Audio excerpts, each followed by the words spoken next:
क से कबूतर। तो बच्चों, आज की हमारी कहानी कबूतरों के बारे में है। एक बार की बात है, एक नदी के किनारे एक बहुत बड़ा पेड़ था। उस पेड़ पर कबूतरों का एक बहुत बड़ा झुंड रहता था। कबूतर दिन भर खाने की तलाश में निकल जाते थे और शाम को पेड़ पर लौट आते थे और रात में आराम करते थे। अगले दिन सुबह फिर से वो खाने की खोज में निकल जाते। एक दिन सुबह कबूतरों का झुंड रोज़ की तरह खाने की खोज में पेड़ से उड़ा। जब पूरा झुंड उड़ता चला जा रहा था, तभी अचानक एक कबूतर चिल्लाया, अरे अरे ये देखो, उधर ज़मीन पर कितने सारे चावल के दाने बिखरे हुए हैं। हम तो आज बहुत लकी हैं, हमें इतने सारे दाने मिल गए।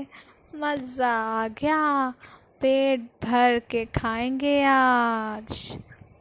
लेकिन कबूतरों का राजा खुश नहीं हुआ।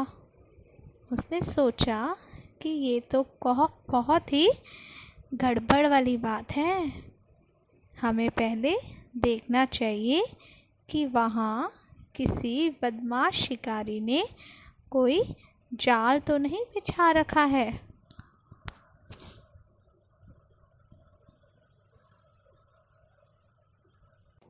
लेकिन तभी बाकी सारे कबूतर बोले, अरे अरे नहीं नहीं, हमें मत रोको। दिख तो रहा है कि आसपास कोई नहीं है। चलो चलो सब चलते हैं और पेट भर के ब्रेकफास्ट करते हैं। राजा क्या करता, वो सबकी बात मान गया और सारे कबूतर चावल के दाने चुगने नीचे ज़मीन पर उतर आए।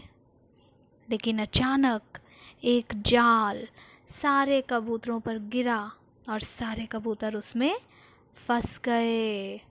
सभी ने जाल से छूटने की बहुत कोशिश की, लेकिन नहीं छूट पाए। राजा को सारे कबूतरों पर बहुत गुस्सा आया, तो वो बोला, इसीलिए मैं कह रहा था कि तुम सबको सावधान रहना चाहिए और सेल्फ कंट्रोल रखना चाहिए।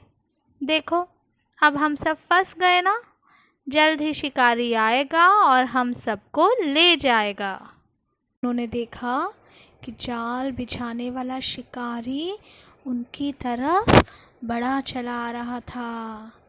वो बहुत खुश था। वो सोच रहा था, अरे वाह मेरे मूर्ख पक्षियों, थैंक यू, आज तो बहुत सारे पक्षी पकड़ में आ गए। शिकारी आगे बढ़कर जाल में फंसे कबूतरों को उठाने ही वाला था कि तभी कबूतरों के राजा ने अपने साथियों से बोला, जल्दी करो, इस जाल को अपनी चोंच में दबाओ और सारे एक साथ मिलकर पूरी ताकत से उड़ना शुरू कर दो। अब अपनी जान बचाने का यही एक तरीका है। और कबूतरों ने राजा की बात मानने में बिल्कुल भी देर नहीं की। उन्होंने जाल को अपनी चोंच में दबाया और 1, 2, 3 गो करके एक साथ पूरी ताकत से पंख फड़फड़ाने शुरू कर दिए। और देखते ही देखते सारे कबूतर जाल लेकर उड़ गए और वो शिकारी हैरानी से ये देखता ही रह गया और सारे कबूतर चले गए। शिकारी बोला, वापस आओ कबूतरों, वापस आओ, तुम सब मेरे कब्जे से नहीं भाग सकते। कब तक उड़ते रहोगे? जब नीचे आओगे तब मैं पकड़ ही लूँगा। शिकारी ने कबूतरों का पीछा करने की कोशिश की, लेकिन कबूतर उड़ते चले गए और उसकी पकड़ से दूर चले गए। शिकारी थक कर बैठ गया। फिर एक कबूतर ने राजा से पूछा, हम इस शिकारी से तो किसी तरह बच गए, पर अब इस जाल का क्या करें? कबूतरों के राजा ने थोड़ी देर सोचा और फिर बोला, हम वापस अपने पेड़ पर चलते हैं। वहीं पेड़ में बने एक बिल में मेरा दोस्त चूहा रहता है, वो इस जाल को काट देगा। तो वो सब कबूतर उस पेड़ की तरफ जाल लेकर उड़ते हुए चले गए। जब चूहे ने हवा में जाल लिए कबूतरों को देखा तो वो डर गया और अपनी जान बचाने के लिए भागा। लेकिन तभी कबूतरों के राजा ने उसे आवाज़ लगाई, अरे हमसे डरो मत दोस्त, हम तो तुम्हारे दोस्त हैं। हम एक शिकारी के जाल में फंस गए थे और ये जाल साथ में लेकर उड़ने के अलावा हमारे पास और कोई चारा नहीं था। अपने दोस्त की आवाज़ सुन के चूहा वापस आया और कबूतरों की ओर देखकर बोला, अरे ये तो बहुत अच्छी बात है, तुम लोगों ने मिलकर काम किया और तुम सबकी जान बच गई।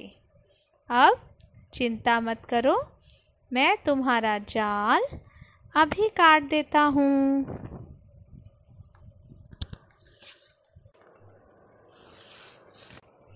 इतना कहकर चूहा जाल को कुतरने में जुट गया और जल्द ही सारे कबूतर आज़ाद हो गए। उसके बाद से कबूतर इस तरह से बिखरे चावलों को चुगने के लिए कभी भी नहीं उतरे और अपने राजा की बात मानने लगे।